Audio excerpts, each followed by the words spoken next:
пожежник? А чому ви включаєте дії пожежника? Я вам ще раз розказую. Я зараз начальник ТГП. Згідно закону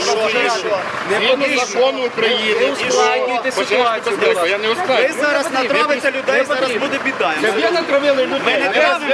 Це дерев'яне здання. Воно дерев'яне.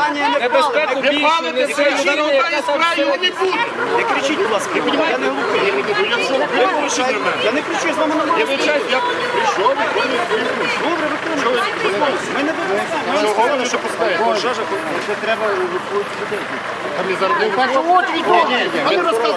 Я не поняв, ви пожежник? Ще раз, ви спеціаліст? Ви спеціаліст?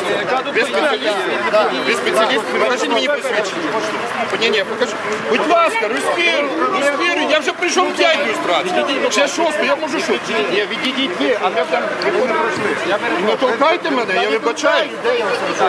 Шановні працівники служби порятунку, єдине, в чому винна людина, це прокурор, який має вийти сюди. Він сюди не виходить, тому що